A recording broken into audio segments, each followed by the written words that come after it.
രാഷ്ട്രീയ സമ്മർദ്ദങ്ങളില്ലാതെയാണ് പോലീസ് പ്രവർത്തിക്കുന്നതെന്ന് ഉത്തരമേഖല ഡിജിപി രാജേഷ് ദിവാൻ. അക്രമ സംഭവങ്ങളിൽ കുറ്റക്കാരായവർ ഏത് പാർട്ടി പ്രവർത്തകരായാലും അറസ്റ്റ് ചെയ്യും. കണ്ണൂർ ജില്ലയിൽ അക്രമ സംഭവങ്ങളിൽ കുറവ് വന്നതായും ഡിജിപി പറഞ്ഞു.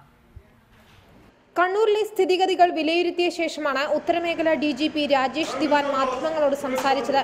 മുൻ വർഷങ്ങളെ അപേക്ഷിച്ച് 2017 അക്രമ സംഭവങ്ങളിൽ കുറവ് വന്നിട്ടുണ്ട്. 2016 524 രാഷ്ട്രീയ അക്രമങ്ങളിൽ കേസെടുത്തപ്പോൾ 2017 അത് 501 ആണ്. 208 കേസുകളിലായി 672 CPIM പ്രവർത്തകരും 196 കേസുകളിലായി 642 BJP പ്രവർത്തകരും അറസ്റ്റിലായി. 102 SDPI പ്രവർത്തകരെയും 91 മുസ്ലിം ലീഗ് പ്രവർത്തകരെയും അറസ്റ്റ് ചെയ്തു. എന്നാൽ CPI പ്രവർത്തകരാരും തന്നെ അക്രമ സംഭവങ്ങളിൽ പ്രതികളായിട്ടില്ല.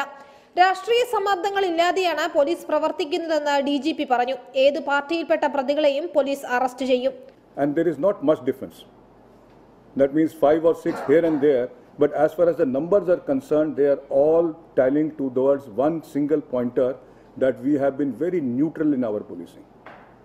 It may not be evident to you, but when you see the figures, then you will realize that there has been neutral policing over here. We have not favored any political party. Range IG Mahipal Yadav, Kannur SP G Shivavikram, crime branch SP A Srinivas, Thalassery ASP Chaitra Teresa John എന്നിവർ യോഗത്തിൽ പങ്കെടുത്തു. രാജ്യത്തെ മികച്ച police സ്റ്റേഷനുകളിലൊന്നായി തെരഞ്ഞെടുക്കപ്പെട്ട Valapattanam police സ്റ്റേഷന് DGP ഉപഹാരം സമ്മാനിച്ചു. ചീമേനിയിൽ അധ്യാപിക കൊല്ലപ്പെട്ട സംഭവത്തിലും കോഴിക്കോട് ട്രാൻസ്ജെൻഡേഴ്സിനെ SI മർദ്ദിച്ച സംഭവത്തിലും അന്വേഷണം നടക്കുന്നുണ്ടെന്നും DGP വ്യക്തമാക്കി. റിപ്പോർട്ടർ, കണ്ണൂർ.